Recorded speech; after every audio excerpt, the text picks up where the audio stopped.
All right.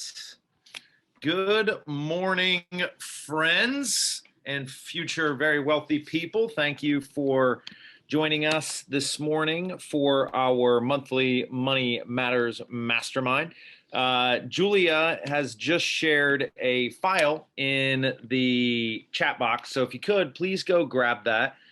This is something that our guest, Lori Kaplan, will be working through with us this morning. And so go ahead, get that downloaded, get that pulled up. It is a little financial roadmap or blueprint that we will be working through. And then before we get to our guest of honor, we are going to start this session as we start all of our Money Matters Masterminds with a conversation about the recent performance of your market center.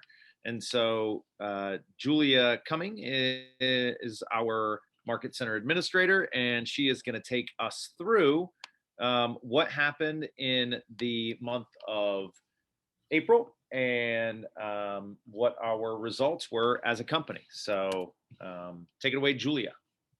Awesome. Thank you, Mike. So for those of you who have not been on one of these calls before, we will run through the numbers for April in a variety of different categories, going over if we're up or down over last April, and then how we're doing year to date as well, which helps forecast what's to come. So we added 13 agents last April, bringing our total agent count to 422. And with 45 appointments with agents to join our company. We wrote 375 contracts.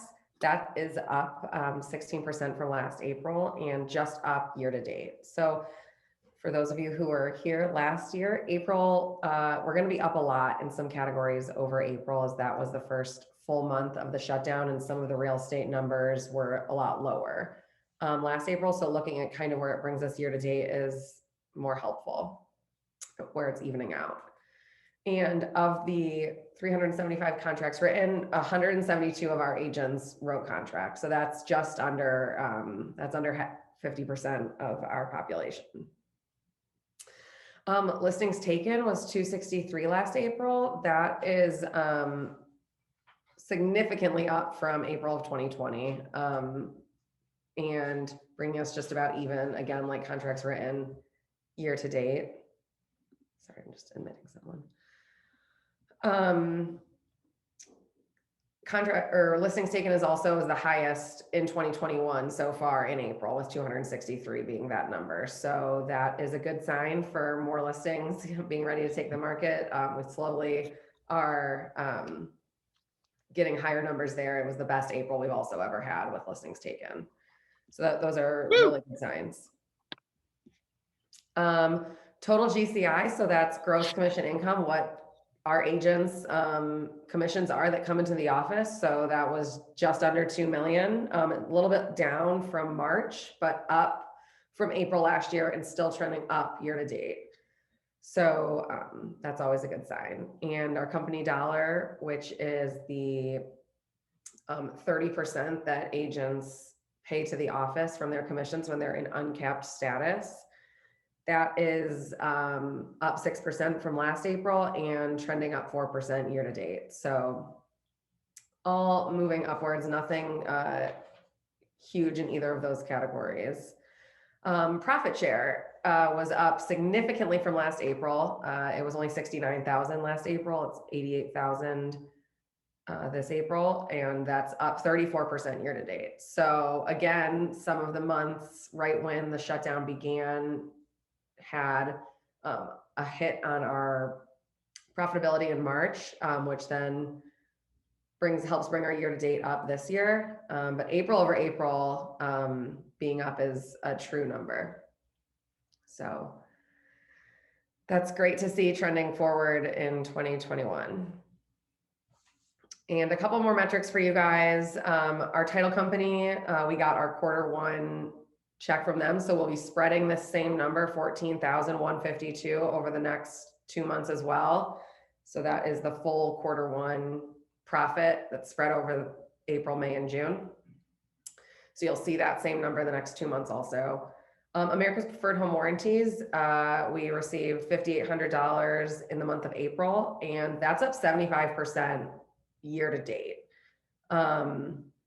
which is awesome. And that is a huge, that gets completely contributed to Sierra and Carrie's commitment to making sure that we receive as many home warranties and dollars from them as possible. I'm not sure everyone who's on the call, but we also get a quarterly check from them, like as a partnership with them, and that increased this year as well. So that will continue to add more profitability to the company, which leads to more profit share. Our cross-country mortgage MSA, we received $7,500. That is the standard with them. And then our property management company, Greater Metropolitan Management, $12,125 in the month of April, and that is up 30% year to date from what they were profiting 4 months in last year. So those are all really great numbers, adding a ton of profitability to our company. And lastly, so, if I could just, I'll chime in here for a second, if that's okay, Julia. I just want to talk a little bit about, those partnerships. We are, really happy with the performance of our partnerships from a bottom line standpoint, but also, this is a direct reflection of those organizations' ability to serve our agents and their clients. And so when we see that going up, like, we know it's a result of adoption, whether it be from title or warranty or, with the property management company, some things that we've done there to encourage, our agents who are investors or individuals who work with investor clients to bring their business there. Our goal is nothing short of having the best title company in the country and the best property management company in the country. And so we believe that those are achievable goals because we have accountability to so many different agents that we have the opportunity to make something different, unique, special, because of our relationship with our agents and the relationship that it has with the profitability of our market center and what we're able to do from a profit share standpoint. So, whenever we talk about profit share, right, those items in partnerships directly feed profit share. And so they make a substantial difference in the profitability of our company. And what from a percentage of company dollar ends up back in profit share. So for us as a company, it's on its way to 50% of all the money, right, that comes in to our company through company dollar goes back out to agents and profit share, which is amazing, right? That is the highest in the world. Nobody in the Keller Williams ecosystem has a higher percentage of their company dollar going back to agents than we do. And I see Julia smirking because I always talk about this because I love this. And it means that, the relationship we have with our agents in profit share is more valuable here than it is anywhere else in the world. So I'm done. Just a couple other points to share. Our closed units was just down over last April at 321. That can vary depending on how many Fridays are in the month and where people place their closings. So being only down 3% over 1 month is not a huge concern. And we're up just 1% year to date. So even with closed units over last year. We're having a monster May though. We are having a huge May. So stay tuned for the June for next month. Yeah. And this probably is not a surprise to anybody as listing prices and sales prices are rising. Our closed volume is up, even though our closed units is down. And that's up year to date as well, 7% in the total closed volume.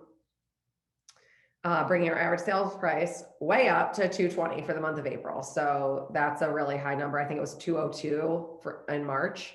So our market center's average sales price is a great spot. Yeah, that's awesome. So guys, as as this company, is an open book company, and as we operate, at the behest and accountability to our agents, do you guys have any questions about anything that Julia covered? Anything that she talked about, or any questions about what's going on with the market center from a financial standpoint? Feel free to unmute and ask away. And if you have none, that's perfectly fine. Julia does a really good job, so I wouldn't be surprised if there were no questions. All right. Well, if you ever have questions about the financials of the company, you are more than welcome to ask any of us. You can always review our closed monthly financial statements through the reports section of mykw.kw.com. Log in, access reports. You can look at the financial statements and see what's been going on for the last almost 20 years now. So, if anyone is like me and you want to spend the next next couple Sundays just sifting through 20 years worth of data, give me a jingle. I've probably already done it. So with that, we'll now transition to the educational portion of our mornings. We're very excited to have Lori Kaplan with us today, who you read about in the email and Facebook post that went out. She is a financial advisor for New York Life, and she is friends with several people in our market center, and so came to us by referral as somebody who would be a great person to talk about financial success, your money mindset, and building your net worth and strengthening your financial position. So she's going to take us through a few things today. And so we're very excited to have her with us and supporting you all in the opportunity to grow your net worth and improve your financial position. So I will now spotlight Ms. Kaplan and ask you to unmute and take it away. Great. I think I unmuted. Yes, you did. You did it. I'm going to share my screen. All right. You're not letting me share my screen. Okay, hold on. I'll give you rights.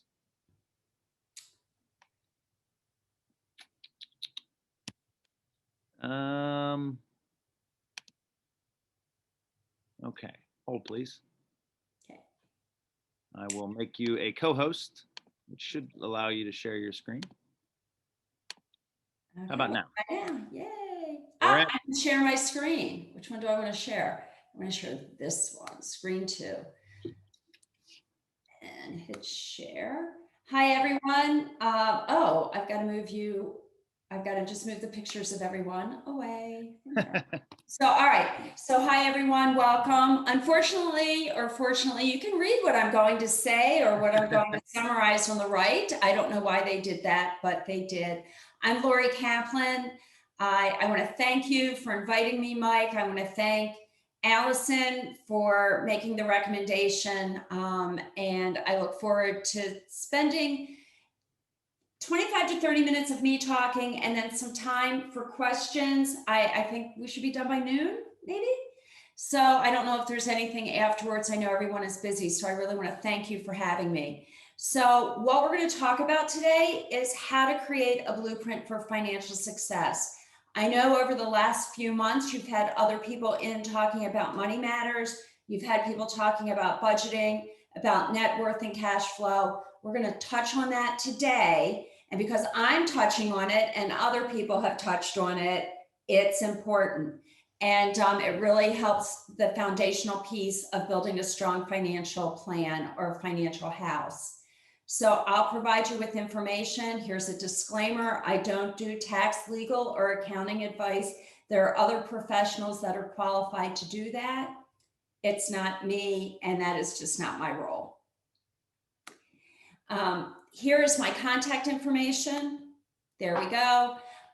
Where you can reach me. Mike has my contact information also. I have an office in Independence. I am sitting in my empty house. This is the only thing in it, and that is because I didn't know if I could get my extra screens up and running prior to today. So my house is on the market. I already have a realtor, thank you. And it will be on the market in the next few weeks. So, and it is one of your very own. And there's my phone number, 216-896-9985. Once again, if we didn't have disclosure statements, we just would not be, who we are. So there's the disclosure again, no tax, legal, or accounting advice. Please go to those professionals. You received a workbook. I think it was in your Facebook group. I don't know if it was emailed to you, and I know it was in the chat here. I don't know if you've downloaded it. You can certainly go through it with me. I am following that workbook. There's an area there to take notes. There's also some suggestions of legal documents that you should have. And by the way, once you get those documents, good piece of advice, let someone know where they are. Because it doesn't help if they don't. And then there's also that awful budget preparation worksheet that people I have found in my line of work, and I've been doing this almost 30 years now, people don't like to do that. But it's designed to assist you. Because we only have a little bit of time together, I'm taking a very top level look. If you have additional questions or concerns, reach out to me. Mike has my information, as I said. I can give you my information at the end. Maybe he'll put it in the chat, but please reach out to me. And as a service, I will certainly take your calls and answer your questions. Oh, didn't hit the right thing. All right, so I know that when I sit through these workshops, and I, like you, have sat through a lot of them, our industries love to do that. I always want to know what the purpose, the process, and the payoff is. What's in it for me? Give me my WIFM. This is really going to help you either, it's going to help confirm that you need to do this, remind you need to do this, or congratulate yourself that you are doing this. So I'm not sure where any of you on this call or anyone who's going to watch this in the future falls, but that's what this is going to do. My role is just to introduce, to educate, and to illustrate some of the components that make a strong foundation and a strong financial house, and move you one step closer to personal financial security. If you've already done this and you're sitting through this, it's a reminder you're on the right path. Hopefully there's a kernel that you'll hear from me that you'll be like, yep, forgot to do that. Oops, yep. Or I'm starting, wow, second time I've heard that, probably is important and I need to move in that direction.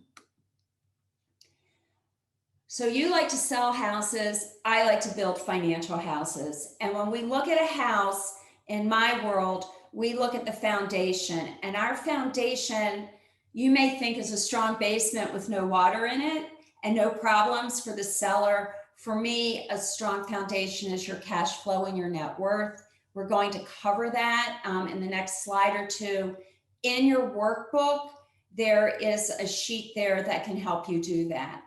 After we have that solidified, we go up to risk management. Risk management, I tell my clients, or I tell people when I have this talk, risk management just is not sexy. It is not fun. It is the boring part of financial advising and financial planning, because it's all those pesky insurances that you may or may not want. It's your homeowners or your renters insurance. It's your car insurance. It's your health insurance, your life, your disability, and your long-term care insurance. It's so important to have that level in place. And I always call that the first floor, to have that level in place before you move up. And we're going to go over that. Then we get into saving for the future through college and retirement funding if there are children involved. And then we get to financial freedom, which is wealth accumulation. So let's take a minute and talk about cash flow and net worth. And if you have any questions, put them in the chat and we will cover them afterwards. I want to be very sensitive to your time and very respectful, and I don't want to go down a rabbit hole and get off track, because I can talk for hours about any of this, and I want to really stay focused on maintaining our timeline. So the first level, as I said, is cash flow. And that is really very simple. It's the money that comes into your household minus the money that goes out, and that gives you your cash flow. So it's your income, and I know that you're all self-employed, so it's that commission check you get, unless you get profit sharing, but it's the commission check, it's spousal income, it's other sources of income. You subtract from that. It's simple math. Your mortgage, your rent, your utilities, your transportation. You can read this as well as I can. It's all those expenses, your cell phone bill, the vet bill, the kids' baseball bill, whatever it is, those are your household expenses. Don't forget entertainment and recreation. Don't forget if you have a Starbucks or one of those types of habits, that's a line item and it's an expense. You take your income, you subtract your expenses, and that gives you your net worth. It's that simple. I'm going to give you, if you guys are doing this now, I'll give you maybe 10 or 15 seconds. I don't want to take too much time. You can do this later, and you can do it every month. So I will be quiet for a moment. Yeah, I'll while everybody's working through that and sorting through that, I'll be autobiographical, and I can't see Julia right now, but I'm sure that her and Carrie are getting ready to roll their eyes. But I always I actually do my net worth weekly, and have for the last 5 years, and so it doesn't feel like it moves a lot, but what you pay attention to usually moves in the direction you want it to, right? And awareness, as we talked about in one of our previous masterminds, being aware of where you are. You might not like where you are, right? But if you're aware of it, then you can change. But ignorance is not an excuse, right, Lori? Ignorance, it doesn't lead you to the right place, especially because there's so much information being thrown at us and bombarded from all sources regarding these issues. All right, let's move on. The second level is risk management. And let's talk about that. These are your insurances. But before we really get into risk management, I want to talk about the importance of an emergency fund. And if this wasn't covered before, it'll be covered now. And you'll probably hear it 10 more times from somebody else as you move along. If you end up working with a professional, with whoever you're working with now, or if you want to work with me, whatever the case is, we always talk about emergency funds. Emergency funds should typically be 3 to 6 months of your expenses, not 3 to 6 months of your gross dollars, but of your expenses. If you bring in $4,000, I don't know what you bring in, 5,000, 10,000, it doesn't really matter. I have people that bring in this much, but yet they have positive cash flow. I have people that bring in this much, so much more, and they can't seem to get it together. So it's not what you make, it's what you keep.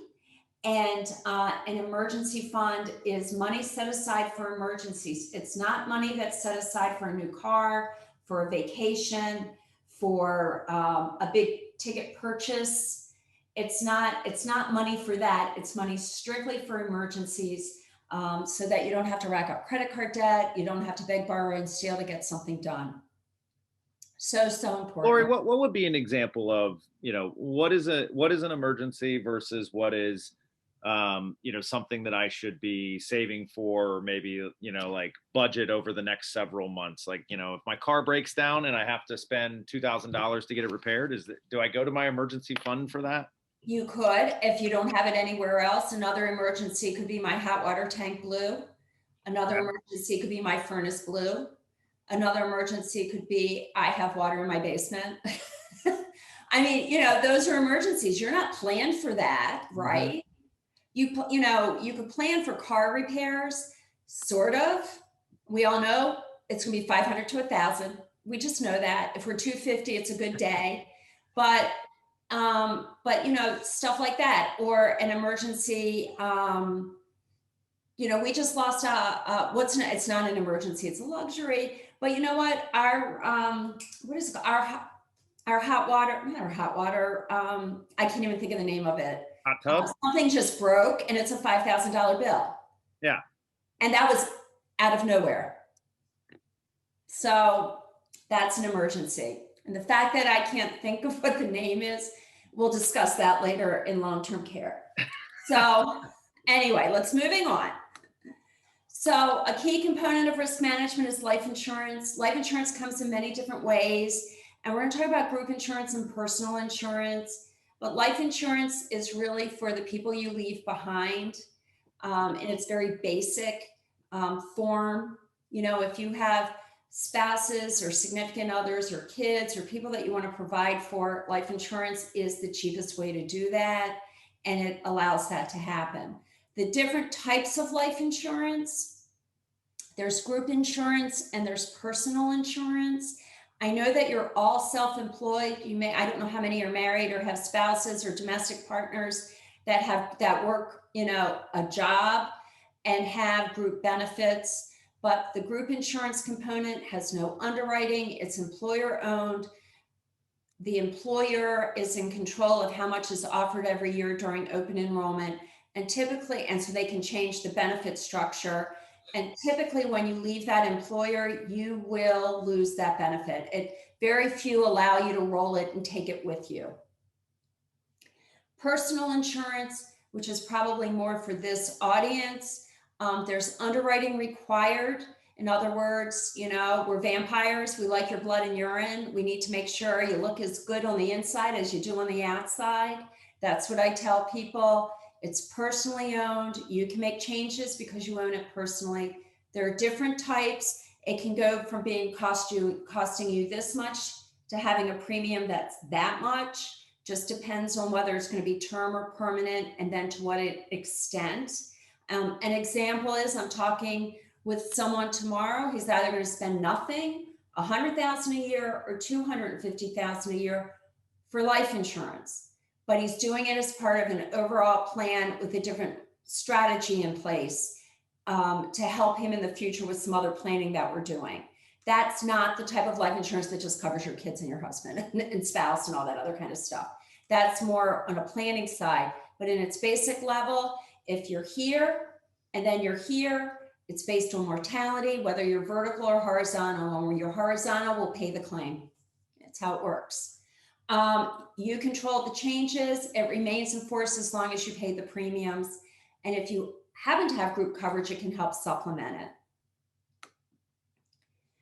This talks about it some more. I don't have to go into that. Health insurance. I don't do health insurance. I have people that I work with that do health insurance if anyone needs that. We all know it's important. We all know that it sucks. We all know that it's expensive. And we all know that it's necessary. I mean, one emergency could be a health event that you don't have health insurance for, and you've got that big bill, and how's that going to be covered? And that can financially devastate a household. There's marketplace. There are all different ways to be able to get something. And if anyone is interested, if that's where someone needs to go, and they don't have anyone that they know in their sphere, I'd be more than happy to provide you some names of people to reach out to. But health insurance and health expenses growing. Disability insurance. When I started in this industry in the early 90s, I was with a disability carrier. I wrote a lot of disability insurance. It's when you're sick and hurt and you can't work. And even though you're self-employed, you still, as long as you have financials and your tax returns and you're showing income, this is something that you can get. I tell people that life insurance is more based on mortality, whether you're alive or dead. Disability is based on morbidity, and morbidity is for me. I need to pay my mortgage.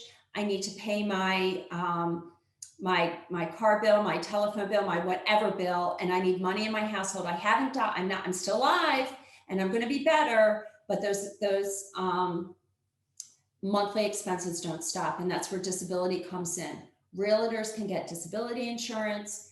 You just need to show income, and I can work with you. Or if you have someone to work with, they can help you down that path. I've had people in their 30s and 40s go on claim for bizarre reasons, where something bizarre has happened and has taken them out of the workforce for a while. They're able to get back in. None of my people, that the 4 or 5 that went on claim in my years, ever stop, they were able to get back in the workforce and get off disability insurance. I only had one client that had it for about 20 years, for almost 20 years, because it really was a long-term disability. AFLAC, those are short-term, those are 6-month, I think, plans. Most disability, we know if it doesn't self-correct in the first 90 days, in other words, if you're not done with your disability in the first 90 days, it's on average going to last 2.5 years. So we have statistics on that. Long-term care. Long-term care is almost an extension of disability insurance because it's also morbidity. It's based on, I didn't die, but I'm not as good as I used to be. I'm not as healthy. I have Alzheimer's or dementia, or I can't do 2 of the 6 activities of daily living. I have to pay for someone to come in my house. I have to pay to be put in adult daycare, independent living, assisted living, or nursing home. Where's that money going to come from? We know that 70% of people turning 65 are going to have a long-term care event in their lifetime. The big problem is when people start looking at purchasing this insurance, they usually have so many things wrong with them that it's not available to them, because you have to qualify based on health and wealth, but health. You have to be healthy enough to get it. I had a conversation this morning with a couple in Texas. They want to wait 2 years on him. They want to put coverage on her. What would it look like in 2 years? And I said, well, in 2 years, the product we're looking at may be off the shelf, and a new product with new rating may be theirs, new cost, and his health may not be what it is today, and he may not be eligible. So it's where who's willing to take that risk. Long-term care, like disability, what services are covered, how long can you receive benefits, do you qualify, like I said, health, and how much do you have to pay out of pocket. So we got the financial house in order, and now we're going, we got that first floor. I'm going to walk upstairs to the second floor. I don't care if I fall. I've got disability. I have life insurance. Life is good, but I have kids now, and I want to save for college. And how do I do that? College is expensive. I have clients all over the map on this college funding issue where they can pay for themselves. I paid for them till they're 18, they're on their own. To people are like, we're going to help them. We'll joint share this, to people that are like, we're covering 100% of it. There's no right or wrong answer to college funding if you have young children, or if you have children that are going in that direction. People are all over the map on their belief system regarding paying for their children's college. So there are all different ways to do it or not do it. I know that I have a grandchild, and they put my daughter and son-in-law put together a college funding plan, and we all, grandparents as well as they, put money into it every month to help defray that cost. That may not work in your situation, but it's something that works in our family. So that's what we're doing. When people look at college funding and they look at the cost, I really think colleges, and this is personal, this is not in any financial book anywhere, I think colleges are working at reworking how they have that happen, because the expenses, it has just escalated. When I'm working with people on financial plans and we're trying to get stuff together, I mean, their debt from college is significant. It's almost like having another mortgage or another car payment, however you want to look at it. And it stops people from proceeding into wealth accumulation and wealth building because they're paying down what they did yesterday and they're not able to move forward. And so I work with people prior to that, during that, and after that. The college funding is something that unfortunately is usually a big number. Then we get to retirement planning. So the good news for you is that you are all self-employed and you have financial vehicles available to you that employed people don't have. Employed people may have a retirement plan through their employer and may be eligible to do a Roth IRA or a traditional IRA.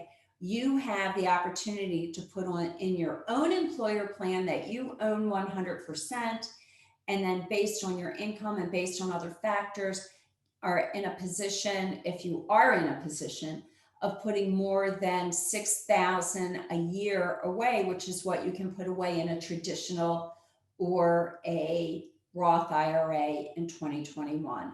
And it's $7,000 if you're over 50, you have that $1,000 catch up. There are SEP plans, there are simple plans, there's a defined benefit plan.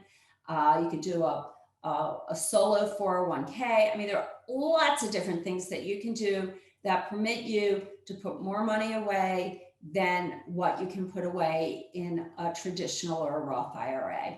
And it's something that you should explore. You know, Albert Einstein said the eighth wonder of the world is compound interest. And it's, you know, not timing the market, it's time in the market. And the younger you start, the more money you will accumulate and the less money it will take to get there. Compound interest, eighth wonder of the world. Those who understand it, earn it. Those who don't, pay it. That's right. And it really is. If you are 25 years old and you save and I don't remember the numbers, and you save $2,000 a year for 10 years, and somebody doesn't wait till they're 35 and they save $2,000 a year for 20 years, let's say in an IRA, the person who was 25 is going to have hundreds of thousands of dollars more than the person that paid for 20 years starting at 35. That extra 10 years makes a difference. So I just don't remember what the numbers are. The fourth level of your financial house is going to be wealth accumulation. I think I'm doing well on time. This is really, you've done everything, right? Your cash flow, net worth, your budget, yay, risk management, done.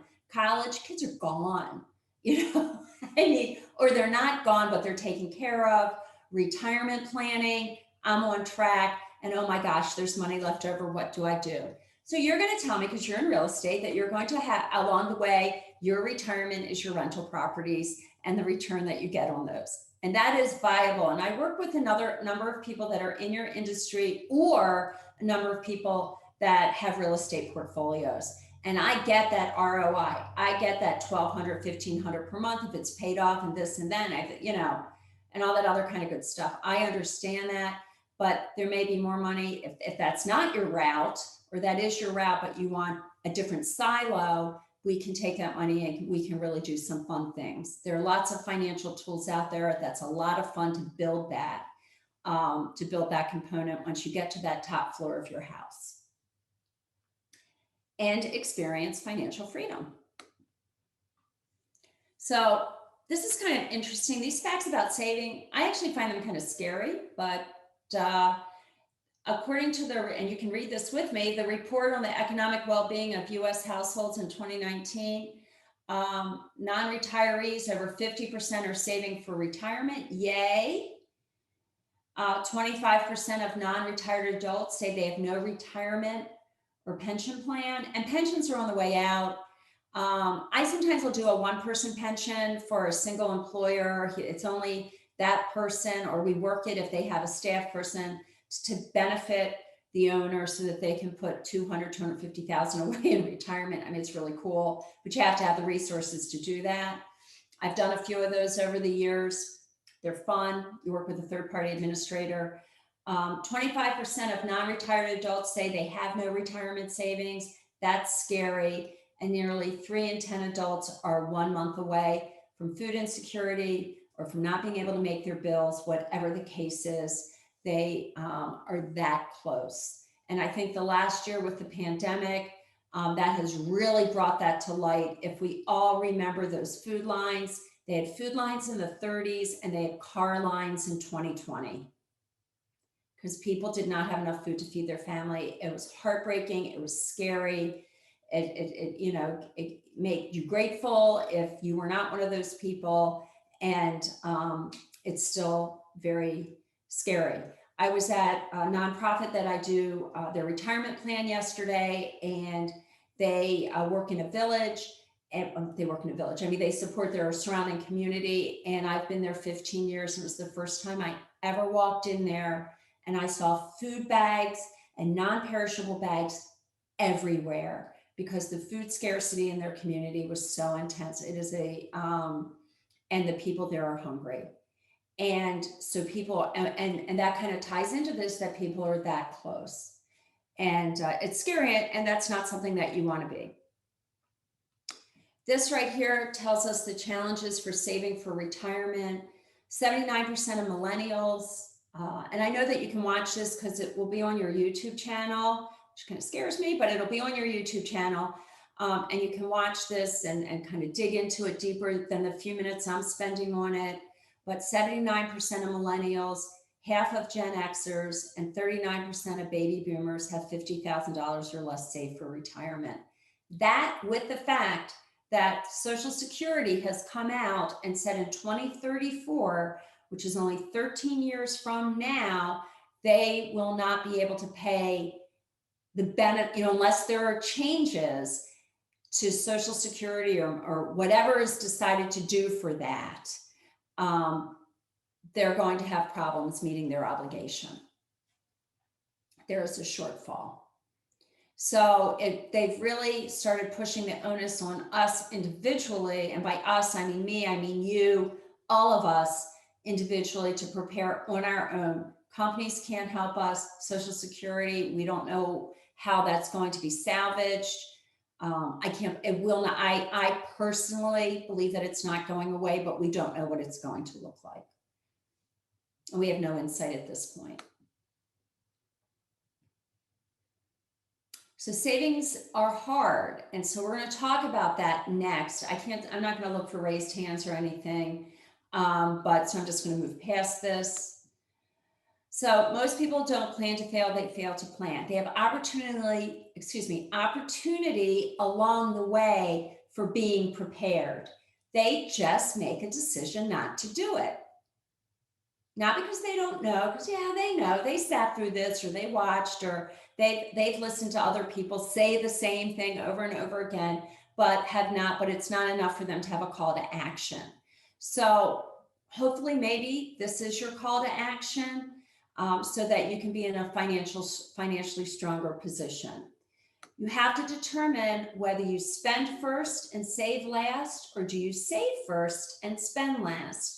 There are two types of people. There are people that the money comes in, they spend what they need to spend, and whatever is left, they set aside, so it changes. Or there are people that say, I'm putting $500 away or $1,000 away every month, or whatever that number is, and this much is going to my emergency fund because it's not filled. This much is going to my retirement account. This much is going because I'm going to have to buy a new car. And this much is going to my vacation. I'll take $500, $125 in each silo. I mean, whatever it is, or $1,000, $200, or $300 here, $100 there, $200 there, whatever the case is. We know that the people and then I'm going to spend the rest. Whatever is left is what I live on to meet my monthly obligations. And if I don't have enough to meet my monthly obligations, what kind of changes do I have to make? You're in a position where we can always say, you can earn more. So you could do that, whatever your situation is. I used to office with someone much older and wiser than me when I shared an office. And that person always said, if you want to make more money, take on bigger expenses. I don't know if you talk about that in your industry, but that is what they talk about in my industry. You want to make more money? Go into debt. Well, here's me saying, you want to make more money because you have things that you want to do, and it's going to take more to do it. So figure out how to get that done. The second, what do you want to be? The best is to save first and spend last. I already went over that. How much have you saved? Nothing, 1,000, 2,000, 500. When I was meeting with these people at this nonprofit yesterday and helping and doing their retirement plan, I mean, I had people that were making $15, $20 an hour, whatever the case is. So, some people had 8,000 in savings. Some people had 500 in savings. So we talked about their debt and increasing their savings, and also the importance for them to take advantage of the retirement plan and how to get it all together. So let's talk about the financial house, where we really are coming to the end. I've done really well. First time I went through this, it took me 40 minutes. I have cut this down substantially. Your basement is your cash flow and your net worth. Your first floor is making sure you have your insurances and your risk management is taken care of. Then you can start saving for your future and for college funding. And then once all that is done, this is Maslow's hierarchy of needs. We're at the pinnacle or in the eaves at the top of the house that you just put air conditioning in, and you have wealth accumulation, and then you actually have financial freedom. This does not happen overnight. This is long, this is drawn, and it's a plan. And then it's how you fill the components of each floor that dictate how successful you're going to be. And I don't know if there are any questions. So the workbook, you have it. There's a budget form in there. There are legal documents that you can discuss with your legal advisors. And then, Mike, I have to get the evaluation form to you. If you send that out, that just really helps me knowing where I need improvement for the future. So I just want to thank you. I want to thank everyone for their time and their patience and staying on. Does anyone have any questions? If you guys have any questions, drop them in the chat or just feel free to unmute and share those. I know we covered a lot of ground, so if there's anything that we need to circle back on and explore, anything you'd like to learn more about in future sessions, you can always let me and Julia know that. But any questions, folks?